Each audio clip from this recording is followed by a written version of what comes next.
सर्वप्रथम गुरु महाराज साहब के द्वारा रचित मृत्यु और मृत्यु के पश्चात का हम सब पाठन सुनेंगे।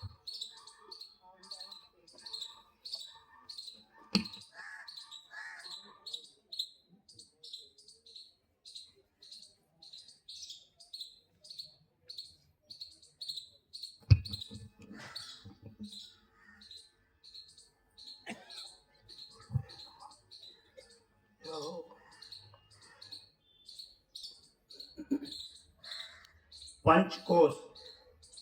मजहबी दुनिया में पंचकोशों का नाम बहुत प्रसिद्ध है। ये 5 कोश गिलाफ की तरह आत्मा पर चढ़े रहते हैं। जब तक ये उतार कर फेंक नहीं दिए जाते तब तक न तो कोई योगी हो सकता है और न आत्मदर्शन कर सकता है। योगी इन्हीं कोशों को क्रमशः दूर करता है। इन सब में निचला कोश अन्नमय कोश होता है, जिसका दूसरा नाम स्थूल शरीर है। दूसरा प्राणमय कोश है, जिसे प्राण शरीर, छाया पुरुष, लिंग शरीर, आकाश शरीर व इथेरियल बॉडी कहते हैं।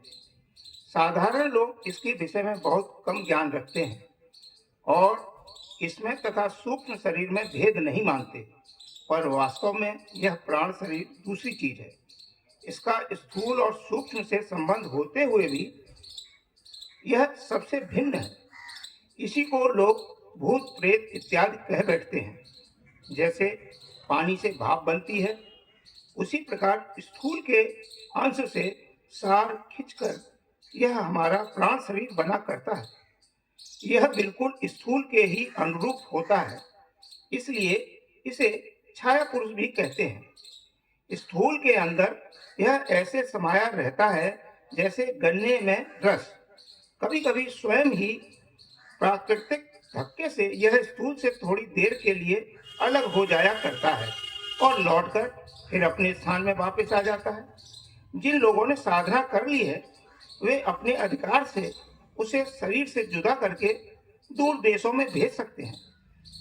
उनसे अनेक काम ले सकते हैं। शास्त्र कहते हैं कि इस लिंग शरीर के अंदर मन, बुद्धि, चित्त और अहंकार तथा 10 इंद्रियां और 5 प्राण, ये 19 वस्तुएं निवास करती हैं। इसलिए यह देखता है, समझता है, इच्छा करता है, सुख दुख अनुभव करता है इत्यादि। कभी कभी यह अपनी सामर्थ्य से कल्पित स्थूल आकार बनाकर दूसरों को दिखा सकता है, उनसे बात कर सकता है, उनकी खबर ला सकता है, अनेक मनोरंजन घटनाएं दिखा सकता है। मृत्यु के समय यह लिंग शरीर ही स्थूल से पृथक हो जाता है। इसी के साथ जीवन शक्ति, जिसे प्राण कहते हैं, अलग हो जाती है। प्राण का रंग लिंग शरीर से एक प्रकार की भाप हर समय निकला करती है, जो भाप की तरह स्थूल के आसपास 3 फुट का घेरा लगाए रहती है। इस भाप में पंच तत्वों के सूक्ष्म परमाणु भरे रहते हैं। योग साधना करने वालों को ही ये दिखाई दे सकते हैं। साधारण स्थूल आंख उन्हें नहीं देख सकती। यदि आप भी अपने परिश्रम से अपने को साधना से सफल बना सकें तो आपको भी यह दृष्टिगोचर हो सकती है। अधिकतर इसका रंग फीका गुलाबी पाया जाता है, जिसका आधार बादल का सा होता है और उसमें विद्युत की सी चिंगारियां उड़ती दिखाई देती हैं, पर स्वभाव अथवा विचारों के अनुसार उनमें परिवर्तन भी हो जाता है। हम ऊपर यह कह गए हैं कि साधारण स्थूल आंख इसे नहीं देख सकती, परंतु इसका अर्थ यह नहीं है कि साधारण व्यक्ति इन्हें नहीं देख सकते। उनको भी कभी कभी यह लिंग शरीर अपना या दूसरों का दिखाई दे जाता है। अंतर केवल इतना रह जाता है कि दिव्य दृष्टि वालों को वह साफ साफ दिखाई पड़ता है और इनको एक गर्म भट्टी में से निकलने वाली गर्मी की सी एक लहर अनुभव होती है। कभी कभी उसका रूप भी सम्मुख आ जाता है। विचार और प्राण। प्राण यद्यप सर्वव्यापक शक्ति है, वह शरीर के रोम रोम में व्याप्त होकर जैसे अपना काम करती है, इसी प्रकार यह मन और चित्त के साथ भी गुथी रहती है और मन के परिवर्तन के साथ ही यह भी अपना रंग रूप तब्दील करती पाई जाती है। मन का संकल्प, विकल्प और विचारों का एक समूह है। इसमें हर समय नए नए विचार उठते और नाश होते रहते हैं। यह विचार तामसी, राजसी और सात्विकी भेदों से कई प्रकार के होते हैं। जब एक विचार नष्ट होकर दूसरा उभरता है तो कंपन शुरू होता है और वह अपने उठने के स्थान से धीरे धीरे आगे बढ़कर सारे मन पर आच्छादित हो जाता है। उस समय मन अपना पिछला रूप बदलकर नया रूप धारण कर लेता है, मानो कि मानसिक या सूक्ष्म शरीर ने पुराने कपड़े उतारकर एक नया जामा पहन लिया हो, अथवा उसके लिए पिछले शरीर की मृत्यु हो गई हो और वह एक नई योनि में प्रवेश हुआ हो। इस प्रकार का आवागमन हर समय, हर सेकंड चला करता है। हिंदू शास्त्र 84 लाख योनियां बताते हैं, जिनमें स्थावर, जंगम, अंडज, स्वेदज सभी प्रकार के जीव आ जाते हैं। इन योनियों में कर्मानुसार जीव का आवागमन होता रहता है। इसका क्रम भी यही है कि पहले सूक्ष्म शरीर का आकार बदलता है, फिर लिंग शरीर और उसके पश्चात स्थूल में परिवर्तन होता है। मृत्यु के समय आपने देखा होगा कि कामी मनुष्य के चेहरे की आकृति और तरह की होती है। कपटी, कुचाली के स्वभाव को मनुष्य की आंखें और मुख अलग बता देते हैं और शांत पुरुष की शांति और उसके सारे शरीरी अवयवों से फूट फूट कर बहने लगती है इत्यादि। यह सब स्थूल आकार बदलने के प्रमाण हैं। हमारे श्री गुरु महाराज परीक्षा लेने की गरज से अथवा बात समझाने के लिए कभी कभी ऐसा किया करते थे कि सड़क पर यदि कोई जाता होता तो हम लोगों से पूछते थे कि इसके सूक्ष्म रूप इस समय किस पशु के अनुसार था, बताओ। अथवा जब कोई नया आदमी उनसे मिलने जाता तो बाहर से चिकनी चुपड़ी बातें बनाता और अंदर से गंदा होता, तो उसके चले जाने पर पूछते, कहो इसके अंतःकरण में इस समय किस प्रकार की वृत्ति का प्राबल्य था और उसका आकार किस प्राणी के शरीर का सा था। हम लोग नौसिखिया थे, कभी कभी हमारा अनुभव सही बैठता था और कभी कभी गलत भी हो जाता था। उस समय आप उसे फिर साफ कर देते थे। एक बार दो मनुष्य उसके सामने खड़े हुए और कुछ बात करके चलते बने। पीछे उन्होंने मुझसे पूछा, इसके अंदर क्या था? मैंने कहा, महाराज मुझे तो ऐसा जान पड़ता था कि इस तरफ जो खड़ा था उसका सूक्ष्म कुत्ते की तरह था और उधर वालों का सर्प के आकार का। बोले, हाँ ठीक है, पर तुमने यह नहीं देखा कि वह सर्प थोड़ी देर बाद चूहा बन गया था और उसके पश्चात एक अजीब भयंकर पशु। कहने लगे, यदि मनुष्य इस समय मर जाए तो इसको इसी योनि जन्म लेना पड़ेगा। दूसरों के प्राण व सूक्ष्म शरीरों को देखना अभ्यासियों के लिए कुछ भी कठिन नहीं है। यदि आप थोड़ा सा भी इधर ध्यान दें तो आज ही दिखाई दे सकते हैं, पर चूंकि अभ्यास काल में ऐसी बातें विघ्न डालने वाली हैं, इसलिए हम अपने प्यारे अभ्यासियों को इधर उधर से रोक लेते हैं और उन्हें अपने असली मार्ग से हटने नहीं देते। साधक का काम यह है कि चारों ओर से दृष्टि बंद करके एक अपने इष्ट पर ही निगाह रखे, किसी समय उसके चिंतन को बिसरने न दे। माया के जंजाल में फंसने से मतलब क्या है? हाँ, उन्नत करते करते एक ऐसा स्थान आ जाता है जहां से फिर गिरने का भय नहीं रहता। यदि उस स्थान पर वह पहुंच गया तो फिर उसके लिए कोई हानि नहीं होती। फिर वह सब उसकी इच्छा पर निर्भर करता है। उन्नतशील व्यक्ति की दशा ऐसी हो जाती है कि इधर संसार की ओर मुड़ने को उसका जी ही नहीं चाहता। उसे तो यह सब बखेड़े मालूम होते हैं। वह तो अपनी धुन में मस्त है, शांति में आनंद ले रहा है और अपने पराये सबको भूला हुआ है। उसके लिए तो वह है और उसका यार है। उसके सिवा दूसरा न कोई उसे दिखाई देता है, न वह देखना चाहता है। इतना बताने के पश्चात हम फिर प्राण के रंग पर आते हैं। आधुनिक वैज्ञानिकों ने अन्वेषण किए हैं तथा प्राचीन महापुरुषों द्वारा जो कुछ भी वर्णन किया है और साथ ही हमको अपने अनुभव में जो कुछ पता चलता है उसका सार नीचे दे रहे हैं। इसके जानने से आपको कोई विशेष लाभ तो न होगा, हाँ थोड़ी देर के लिए मनोरंजन हो जाएगा। बात जब मुंह पर आ ही गई तो उसे चबा लेना या छिपा लेना भी ठीक नहीं है। सुनिए, रंग। जो मनुष्य क्रूर स्वभाव के तामसिक प्रकृति के होते हैं उनके प्राण का भास काला होता है। ईर्षा, द्वेष इत्यादि की इनकी प्रकृति होती है। ऐसे मनुष्य के प्राण ही नहीं बल्कि सूक्ष्म शरीर भी, जिसका दूसरा नाम मानस शरीर है, स्याह होता है। मुसलमानों में एक कहावत है कि फला आदमी स्याह कल्ब है। इसका तात्पर्य भी यही है। जो लोग स्वार्थी होते हैं उनके प्राण का रंग भूरा चमकीला, शोकातुर का भूरा स्याही लिए, अभिमानी का हरा मैला अथवा नारंगी, क्रोधी का काला, दगाबाज का हरा स्याही के लिए, धोखेबाज का हरा चमकीला, भोग विलास तथा पाशविक वृत्तियों में फंसे हुए का लाल स्याही लिए हुए, अति क्रोध के साथ साथ लाल चिंगारियों को लिए हुए,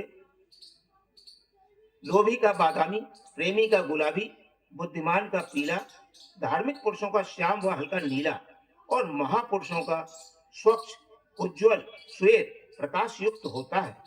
जो लोग अभ्यास द्वारा आत्मोन्नत करते जाते हैं उनकी प्रकृति भी बदलती जाती है और उनका प्राण तथा मन भी अपना रंग रूप बदल डालता है और इसी के द्वारा उसको स्थिति का पता चलता है। किसी मनुष्य के वेश में अथवा बातों से यह समझ लेना बहुत कठिन है कि वह किस दर्जे का आदमी है। ऐसे बहुत से कपटी होते हैं जो देखने में तो साधु मालूम होते हैं, बातें भी बड़ी ऊंची ऊंची कर बखानते हैं, पर अंदर से थोते, चालाक और धोखेबाज होते हैं। इसके विपरीत बहुत से महापुरुष ऐसी सादा रहन सहन रखते हैं कि उन्हें देखकर यह अनुमान भी नहीं हो सकता कि वह विद्या के धुरंधर हैं या यह अलौकिक शक्तिशाली महात्मा है।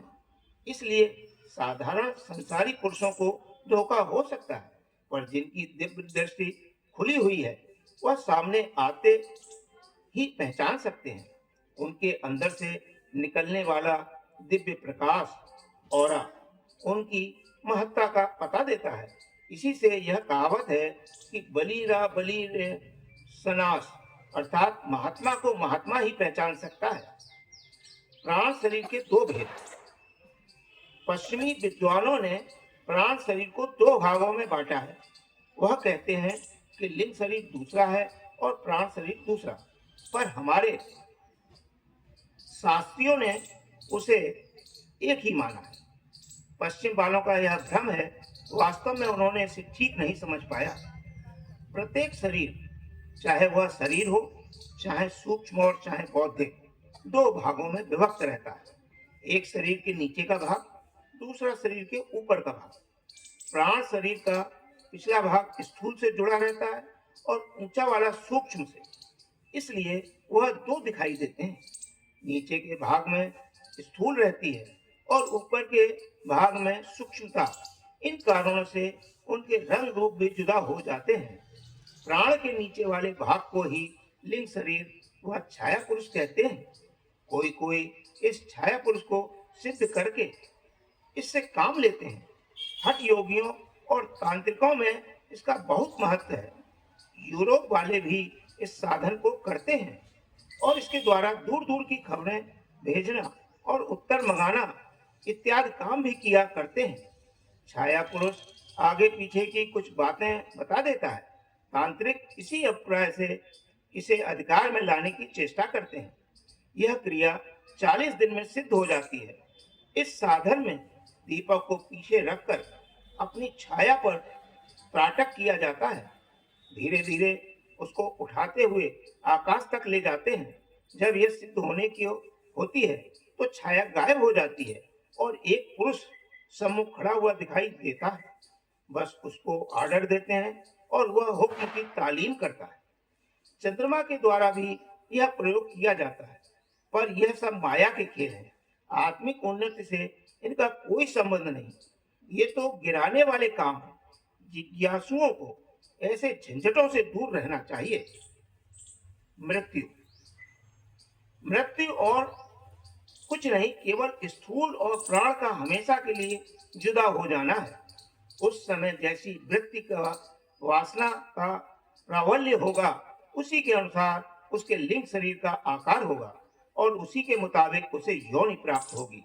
धर्मराज के यहाँ हिसाब और बही खाते नहीं है। आत्मा स्वयं ही साक्षी रूप होकर उनके सामने जाता है और उसी को देखकर फैसला दिया जाता है। इन 84 लाख योनियों में देव योनि और प्रेत योनि भी है। जो प्राणी बुरी वासनाओं के शिकार रहते हैं, बुरे कर्म करते हैं, उन्हें महादुखदायी प्रेत योनि दी जाती है। इन योनि वालों को महाकष्ट होता है। यही साक्षात नरक है। यह जीव कुछ दिवस कर्मानुसार वहां रहकर फिर स्थूल योनि में आते हैं, पर मनुष्य नहीं बनते। और जो लोग जीवन में सत्कर्म करते हुए दूसरों के साथ उपकार करते हैं, वे देव योनि में भेजे जाते हैं। यह स्वर्ग है। यहाँ का भोग समाप्त करके फिर मनुष्य योनि में आ जाते हैं। इसी प्रकार यह क्रम बराबर चलता रहता है। कष्ट शास्त्र कहते हैं कि मृत्यु के समय महान कष्ट होता है। इस कष्ट का अनुमान उन्होंने यह लगाया कि जितनी पीड़ा 1000 बिच्छुओं के काटने पर होती है, उससे भी अधिक मरने के समय प्राणियों को तकलीफ होती है। अब आप अपनी ओर देखिए। जब हम एक कांटे के चुभने से अथवा चींटी या मच्छर के काटने से अथवा किसी प्रकार के शारीरिक पीड़ा को सहन करने में समर्थ नहीं है, जरा से दुख में घबरा जाते हैं, तो उस समय हमारा क्या हाल होगा और भगवत चरणों से हमारा चित्त कैसा ठहरेगा। अपने जीवन में कष्ट सहन करने का स्वभाव हमको बनाना होगा। इसके लिए अभ्यास करना होगा, तब बेड़ा पार हो सकता है। उपाय यह हम सब ऊपर बताए आए हैं कि प्राण शरीर के रोम रोम में गुथा रहता है। वह सारे शरीर में चोटी से एड़ी तक व्याप्त है। जब मृत्यु का समय होता है तो देही के प्रत्येक अंग प्रति अंग से निकलकर बाहर आता है। उस समय एक बड़ा ही खिंचाव होता है और वही प्राण का खिंचाव पीड़ा देता है। पर यह बात सर्वसाधारण के लिए है। जो लोग नित्य प्रति अभ्यास करते हैं, उनके प्राण का खिंचाव तो रोजाना ही होता रहता है और इसी अभ्यास से इनका स्वभाव ऐसा बन जाता है कि वह किसी समय भी अपने प्राण को शरीर से अलग खींच सकते हैं। देखा जाता है कि सर्वसाधारण मृत्यु के नाम से डरते हैं, पर साधक उसे खेल समझता है, क्योंकि उसमें उसे और कुछ नहीं करना। जो काम वह नित्य दोनों समय भजन के लिए करता रहता है, उसको मृत्यु के समय कर लेता है। वह कहता है, जा मरने से जग डरे मोहि बड़ा आनंद, कब मरियो कब पाइयो पूर्ण परमानंद। तात्पर्य यह है कि मृत्यु से भय मत करो, केवल मरने से पहले मरकर देख लो, रास्ता सुगम हो जाएगा। पूर्ण समर्थ गुरु अपने शिष्यों को जीवन में ही कई बार मारते और फिर जिंदा कर देते हैं। हमारे ऊपर भी यह प्रयोग श्री गुरुदेव ने 3 बार किया था। इससे मृत्यु का भय बिल्कुल दूर हो जाता है और अंतर वासनाओं का पता चल जाता है। एक शंका यहाँ पर यह होती है कि संसारी लोग कहा करते हैं कि अमुक महात्मा ने मरते समय बड़ा कष्ट होगा और अमुक मनुष्य जो बड़ा ही कुकर्मी बड़ी अच्छी तरह से मरा। इसका समाधान भी लगे हाथ सुन लो। कर्म बिना भोगे नहीं कटता। जन्मांतर के अच्छे बुरे संस्कार इकट्ठे होते रहते हैं और इनको प्राणी कई जन्मों में भोगकर समाप्त कर पाता है, जब तक और नए बन जाते हैं। और यह चक्र बराबर आगे बढ़ता हुआ जन्म मरण में डाले रहता है। महापुरुष उनको मृत्यु से पूर्व समाप्त करके स्वच्छ निर्मल बनकर शरीर त्यागते हैं, ताकि भोग के लिए फिर जन्म न लेना पड़े। और सर्वसाधारण इस अपने भोग को साथ लिए जाते हैं और आगे चलकर दूसरी योनियों में भोगते हैं। दृष्टा, अभ्यास और सत्संग का फल यह है कि मनुष्य दृष्टा बुद्धि प्राप्त करे और कर्ता बुद्धि त्याग दे। जो लोग ऐसे बन जाते हैं उन्हें कर्म नहीं लगते, उनकी प्रारब्ध नहीं बनती, उनका जीवन त्याग का जीवन होता है। वह केवल पिछले भोगों को समाप्त के लिए तथा दूसरों के उपकार के लिए शरीर धारण किए रहते हैं और कार्य समाप्त होने पर चलते बनते हैं एवं बंधन त्याग कर मुक्त हो जाते हैं। इसी को असली परमार्थ कहा जाता है और ऐसे ही लोग परमार्थी हैं। दूसरे शरीर। मरने पर प्राण शरीर अकेला ही नहीं जाता, अपने साथ सूक्ष्म और बुद्ध शरीर को भी लिए जाता है। अहंकार भी संग संग चलता है। जब तक इन सब की मृत्यु न हो जाए तब तक न तो मोक्ष मिलती है और न दर्शन ही होता है। स्थूल शरीर का धारण करना और त्यागना तो प्राणी के अधिकार से बाहर है। यह सब प्रकृति माता करती है, पर अन्य शरीरों के त्यागने के लिए हमको अभ्यास की जरूरत होती है। अभ्यास के द्वारा स्थूल में रहते हुए भी हम इन शरीरों को तोड़ सकते हैं और अमरधाम तक पहुंचा सकते हैं। प्राणायाम। प्राण शरीर के तोड़ने के लिए एकमात्र प्राणायाम ही शस्त्र है। यह 3 प्रकार का होता है: रेचक, पूरक और कुंभक। हठ योगी रेचक पूरक के द्वारा कुंभक का अभ्यास करते हैं। ध्यान के साथ कुंभक होना आवश्यक है। पूर्ण ध्यान के समय श्वास रुक जाती है, नाड़ी की चाल बंद हो जाती है और इस प्रकार प्राण शरीर पर विजय प्राप्त कर जब हम आगे बढ़ते हैं तो सूक्ष्म व मानव शरीर का नंबर आता है। यही ध्यान की गहरी अवस्था जब हमको समाधि में प्रवेश कर देती है तो वहां सूक्ष्म का अंत हो जाता है। जब केवल बुद्धि का पर्दा, जिसको विज्ञान में शरीर कहते हैं, शेष रह जाता है, इसके ऊपर एक और झीना आवरण अहंकार का है। इन सबको भी क्रम से हटाना होता है और तभी असली ध्येय की प्राप्ति हो पाती है। बस इन्हीं कामों के लिए हमें साधना व अभ्यास की आवश्यकता है। चंद्रलोक और सूर्यलोक। उपनिषदों के अनुसार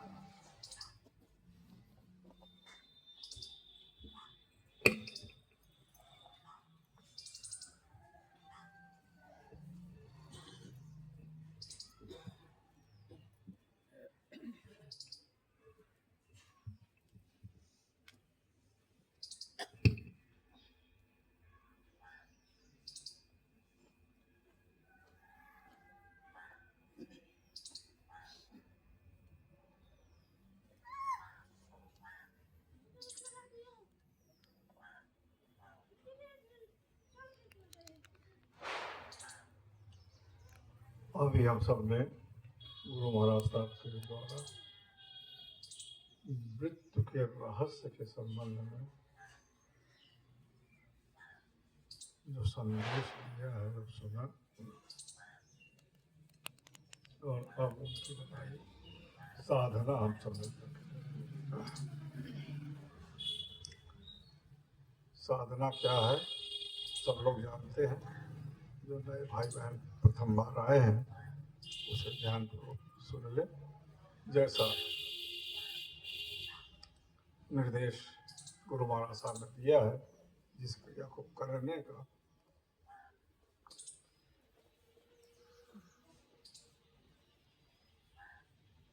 वो आपके सम्मुख पेश है।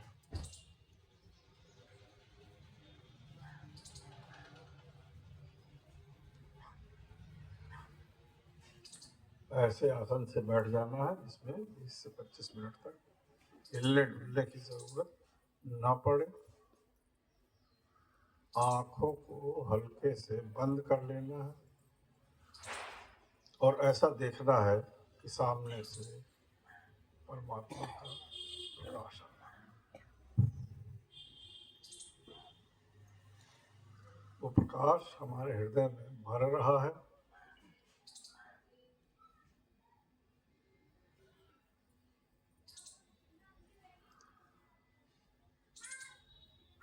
उस प्रकाश से हम प्रकाशित हो रहे हैं और धीरे धीरे उसी में लय होते जा रहे हैं। दो प्रार्थनाएं होंगी। पहले गुरु वंदना, पीछे ईश स्तुति। प्रार्थनाएं समाप्त हो जाएंगी, शांति छा जाएगी। जब निवेदन किया जाएगा तभी ध्यान दोहराना है। इस दौरान अन्य कोई क्रिया नहीं करना है। जो भाई जैसे करते चले आ रहे हैं पुराने, उनको उसमें कोई परिवर्तन करने की जरूरत नहीं है। एक बार फिर सुन ले। ऐसे आसन से बैठ जाना है जिसमें 20 से 25 मिनट तक हिलने डुलने की जरूरत न पड़े। आंखों को हल्के से बंद कर देना है और ऐसा देखना है कि सामने से परमात्मा का प्रकाश आ रहा है। वो प्रकाश हमारे हृदय में भर रहा है। उस प्रकाश से हमारा हृदय प्रकाशित हो रहा है और हम उसी प्रकाश में लय होते चले जाते। प्रार्थना शुरू करें।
कैसे लीजिए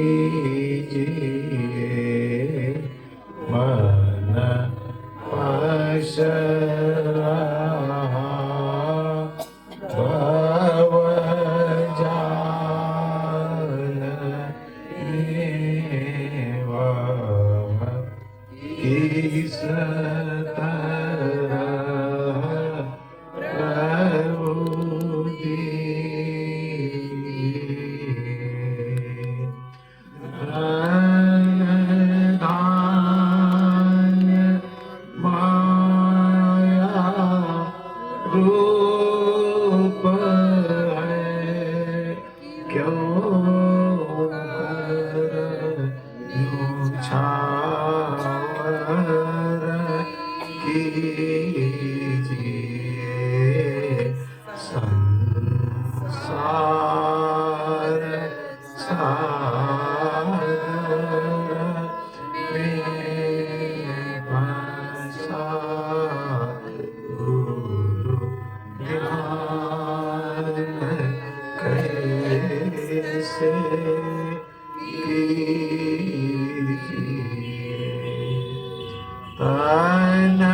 कैसे अर्पण कर सकूं, यह तो महापापी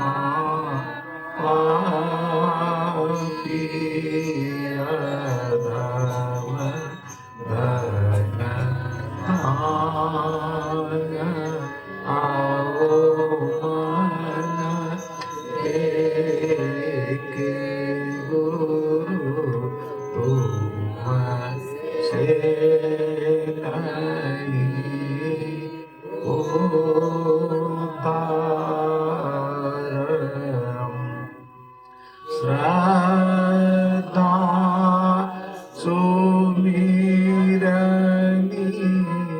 भेंट करी मैं दीन हूँ चरणों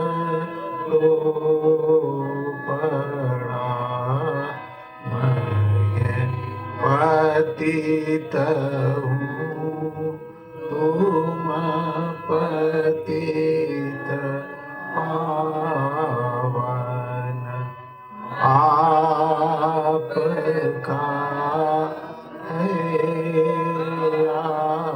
आशरा भव सिंधु में फंस रहा गुरुदेव मुझे उठाइए गई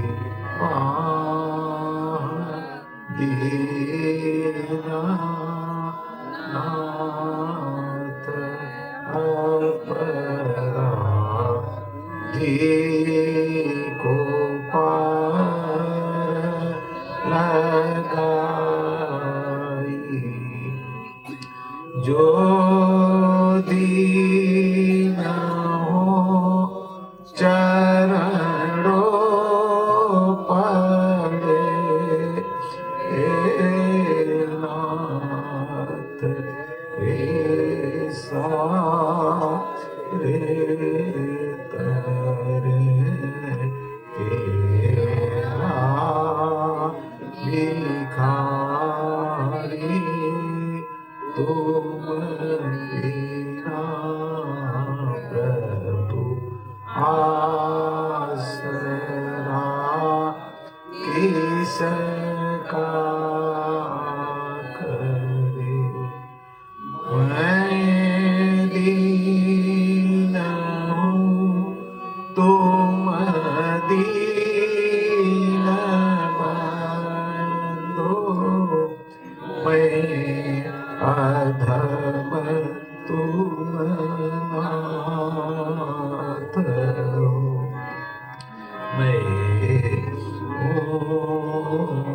अनाथ कृपा निधान तो तुम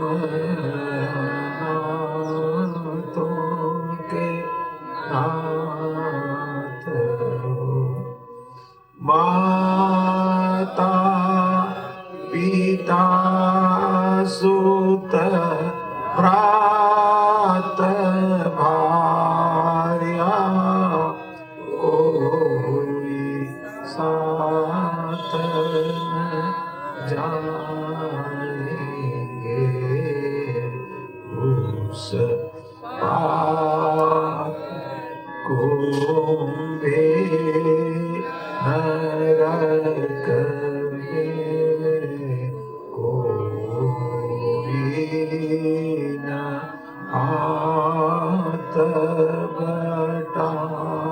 बटाएंगे यह सोच के तब शरण आया अब ठिकाना है नहीं बस पार कर दो मेरी नौका और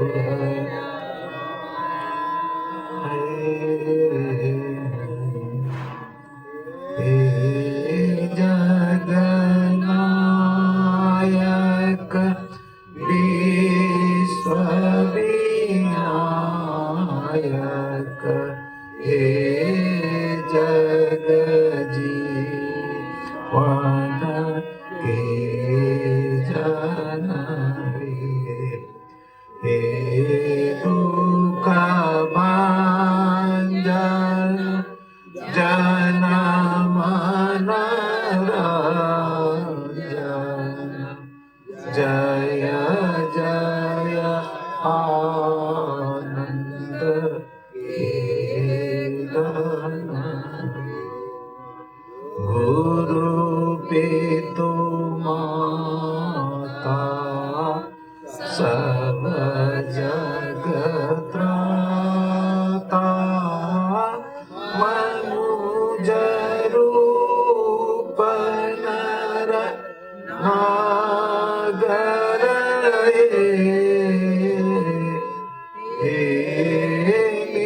निर्गुण है निराकार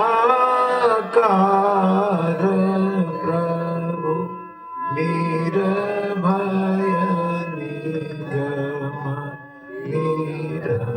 निरंजन है व्याप्त तुम्हें अव्याप्त तुम्हें ओ सतचित आनंद रूप विभो गुणागार गो तीतय गोचर अनुभव गम्य अजेय प्रभु सबके स्वामी अंतर्यामी पार ब्रह्म परमेश्वर है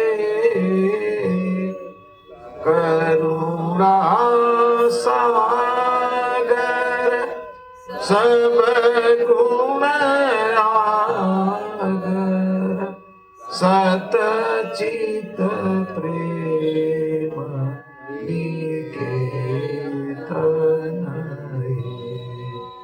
हे जगन्नायक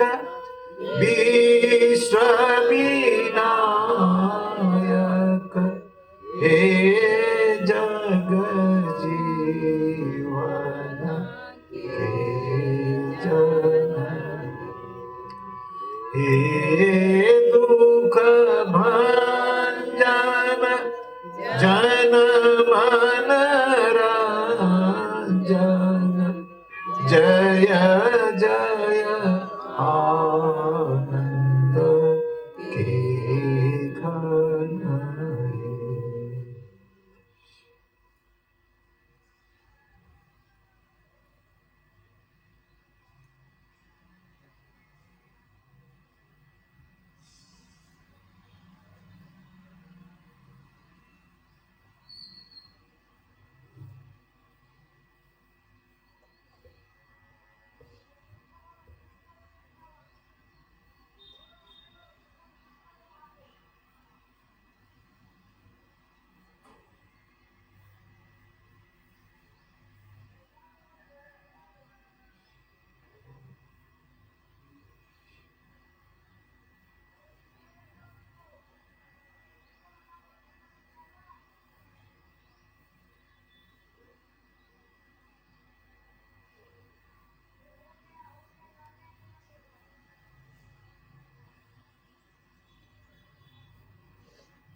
राम नीला वनहार परम गुरु राम लीला वनहार परम गुरु अति उदार मंजुला मंगल माया अभिमत फल दातार परम गुरु राम मिलावनहार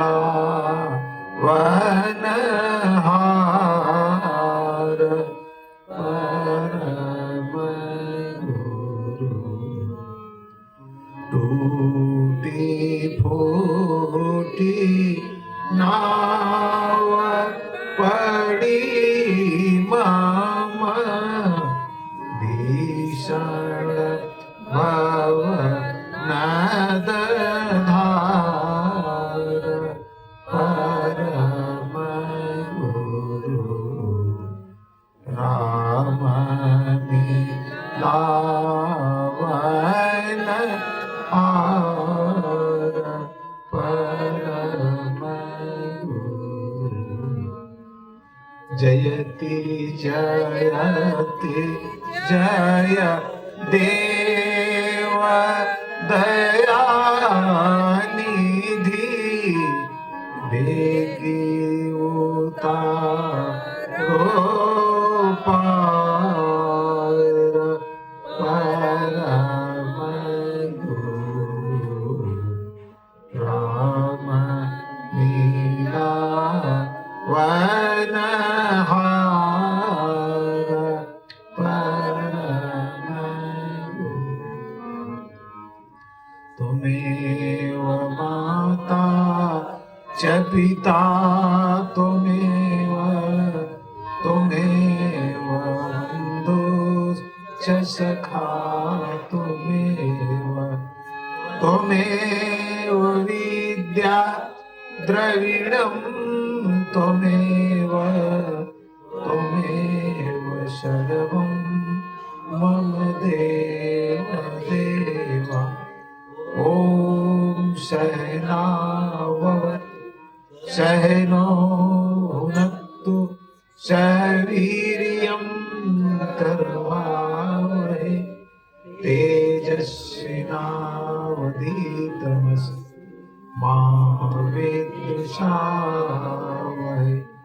ॐ शान्ति शान्ति शान्ति।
जो ये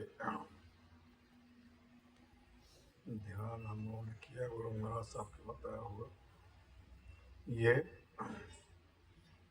असलुल असल है, असल का भी असल, सत्य का भी सत्य, सत्य क्या है? उसका सत्य है ये, असलुल असल।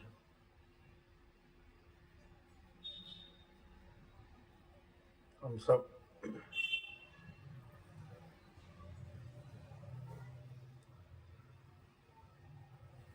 पुरानी मान्यताओं के अनुसार चलते रहते हैं, लेकिन गुरु महाराज साहब ने योग फिलॉसफी और नवीन साधना में बताया कि वो सब सही है, लेकिन हम असली चीज को भूल गए।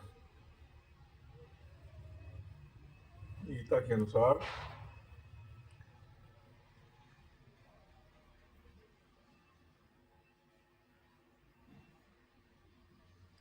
श्रेयो हि ज्ञानम अभ्यासात्, ज्ञानात ध्यानम विशिष्यते। अभ्यास से ऊपर ज्ञान है, और ज्ञान के ऊपर स्थान ध्यान का है। श्रेयो ही ज्ञानम अभ्यास, अभ्यास से ज्ञान ऊपर है। ज्ञानात ध्यानम विशिष्ट, ज्ञान से ध्यान और विशिष्ट, और ज्ञानात कर्म फल त्याग, ज्ञानात कर्म फल त्याग, त्यागात शांति अनंतरम।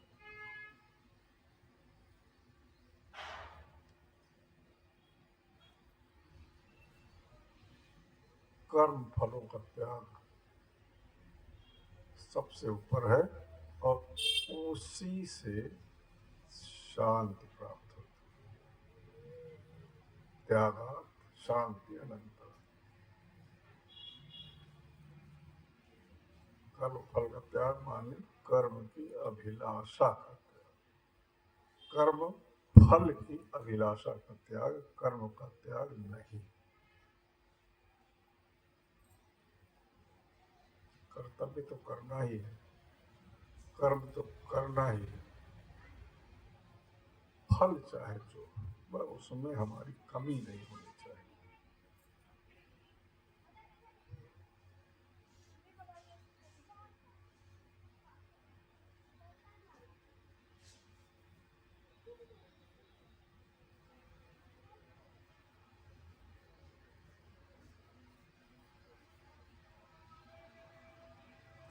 क्योंकि जैसा हम लोग ने सुना, गहना कर्मणो गति, कर्म की गति बड़ी गहन है। कौन से जन्म में किस जन्म का भोग भोगना पड़ जाए। अब हम लोग ने सुना कि एक जन्म समाप्त होकर के कर्म के अनुसार उसको दूसरा जन्म मिलता है।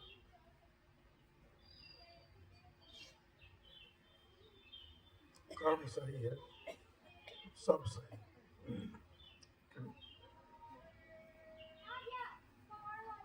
हो नहीं पाता। हमारे कर्म करने की प्रयास में कमी हो जाती है, भटक जाती है। और जब फल की आशा तो सामने है, प्रयास कम है, फल कहाँ से मिलेगा।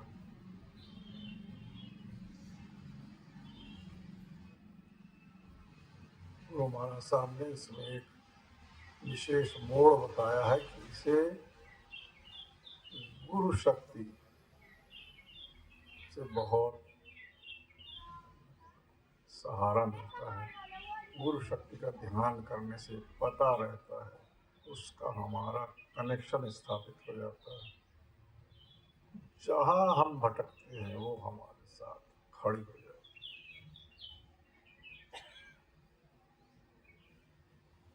हमको आशीर्वाद देने के लिए खड़ी हो जाती है, हमारी रक्षा करती है, हमको सुरक्षा चक्र के घेरे में घेर लेती है, और हमारा बाल नहीं बांका हो सकता। जाको राखे साइए, मार सके ना। उस स्वामी की रक्षा में हम चले जाते हैं।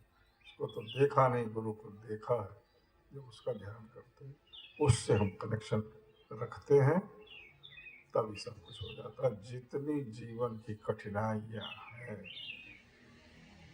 सब शांत हो जाते, सबका हल मिल जाता है, सफलता सामने दिखने लगती है, असफलता का भय दूर हो जाता है। और जैसा हम सुन रहे थे गुरु महाराज साहब के वचनों में, मृत्यु का भय दूर हो जाता है। हमने सुना कि उनके दादा गुरु साहब ने कहा कि तुमको इसी जीवन में मृत्यु का अनुभव करा दिया जाता है। ये बहुत बड़ी चीज है।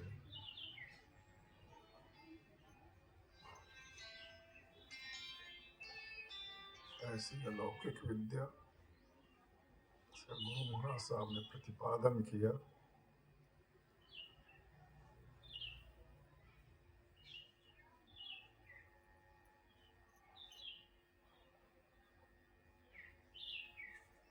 और हम सबको अपने सुरक्षा चक्र में ले लिया। हम सबका सौभाग्य, मानव जीवन का सौभाग्य कि हम उनकी शरण में आ गए।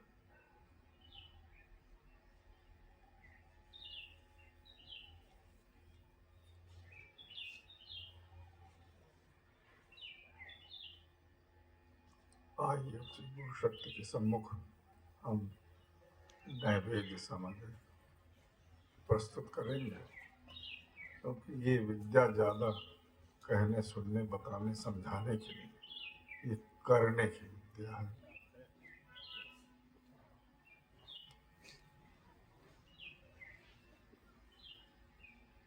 न कह के समझाई जा सकती है, न सुन के समझी जा सकती। कठोपनिषद में आया है कि आश्चर्यो वक्ता, इसका बताने वाला भी आश्चर्य की चीज है और सुनने वाला भी आश्चर्य की चीज है। सब गुरु महाराज साहब ने वो चीज हम सबके सामने पेश किया, हम सबके सामने हमारे उद्धार के लिए हम धन्यवाद स्वरूप किन शब्दों में हम उनका धन्यवाद कर सकते हैं। सब कुछ तो जब उनकी का है, उस परम शक्ति का है, हम धन्यवाद देने की स्थिति में, कृतज्ञता ज्ञापन करने की भी स्थिति।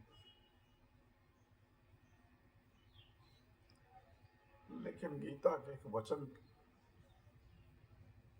याद सदैव है कि तू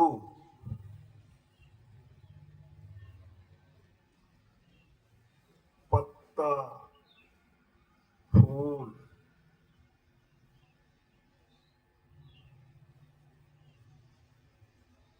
फल, जल, कुछ भी अगर मुझे श्रद्धा पूर्वक अर्पित करेगा तो मैं उसे अवश्य स्वीकार करूंगा। हमारी तो श्रद्धा भी कमजोर है, श्रद्धा भी उतनी बलवती नहीं है जो आप चाहते। हम हर जगह से कमजोर, बस आपकी कृपा दृष्टि चाहिए। हम सबका जीवन आपकी शरण में, हमें स्वीकार करें, इस नैवेद्य को स्वीकार करें। 2 मिनट यही ध्यान करना है।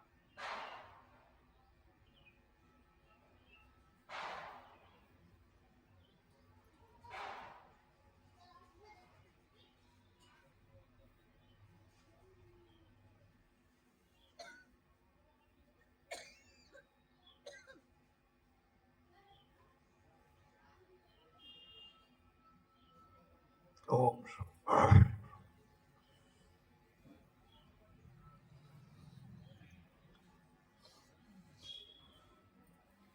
प्रसाद वितरित कर दिया जाए।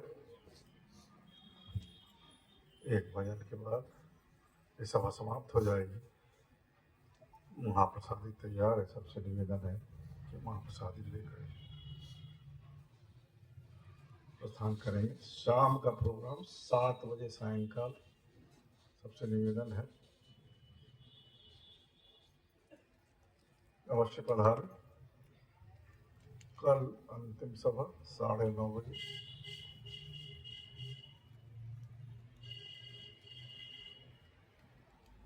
इसमें प्रसाद अर्पण भी उसका एक अंग होगा।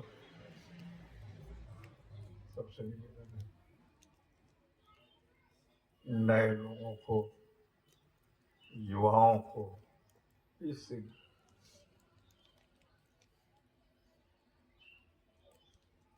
ज्ञान की बहुत ज्यादा आवश्यकता है। उनको सम्मिलित किया जाए, उनको लाया जाए तो आगे की पीढ़ी में ये संदेश जाना चाहिए। ऐसा गुरु महाराज साहब ने स्वयं किया, ऐसा ही वो चाहते थे। सबसे निवेदन है यदि कोई नए जिज्ञासु हों तो उन्हें अवश्य सूचित कर दें। भजन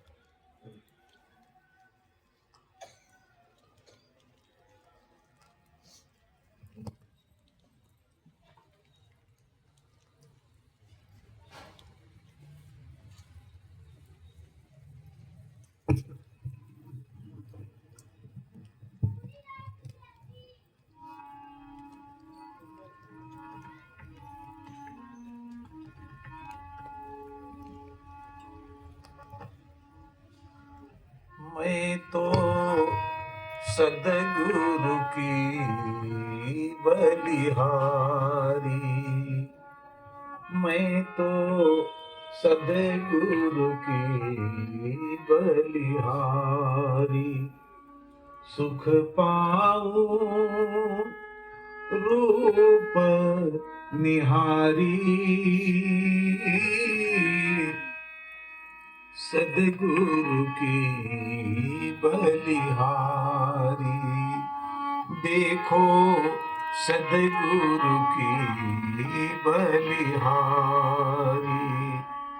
सुख पाऊं रूप निहारी, सदगुरु की बलिहारी, मैं तो सदगुरु की।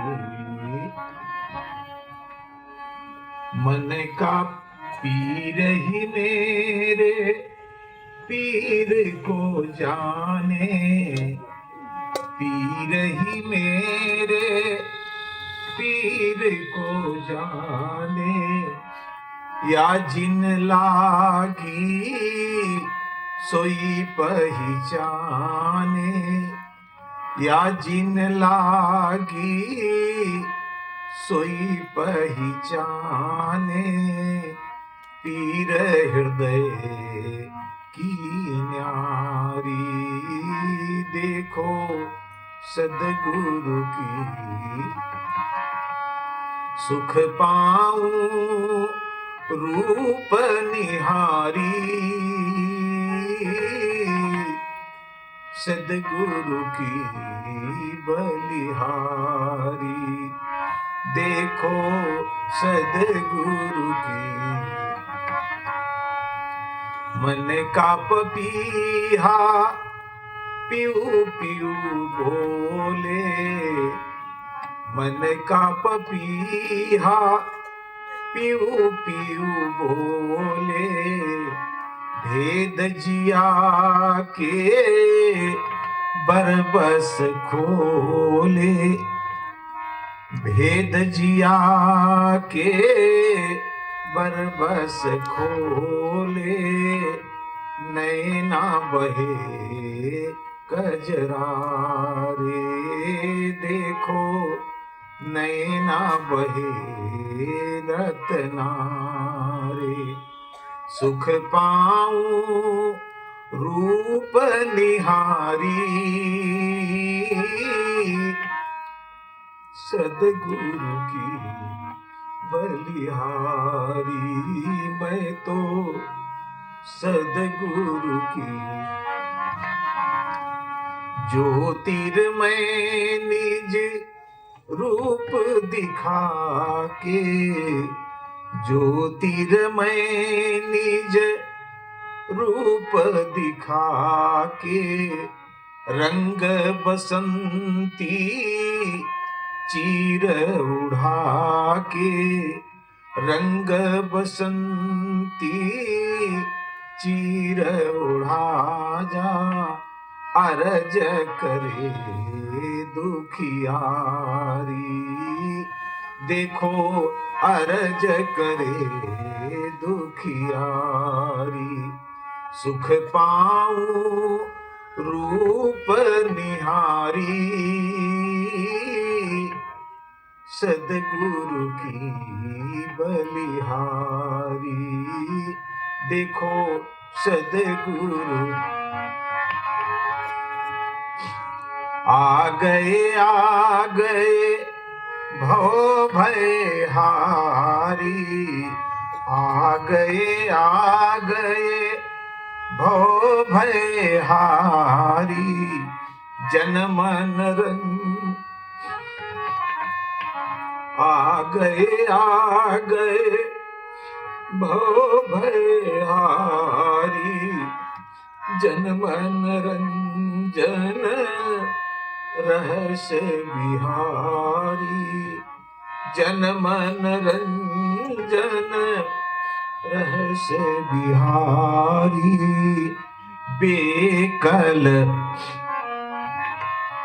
बेकल सुधी बुधिहारी मैं तो बेकल सुधी बुधिहारी सुख पाऊं रूप निहारी सदगुरु की बलिहारी देखो सदगुरु की बलिहारी देखो सदगुरु की बलिहारी।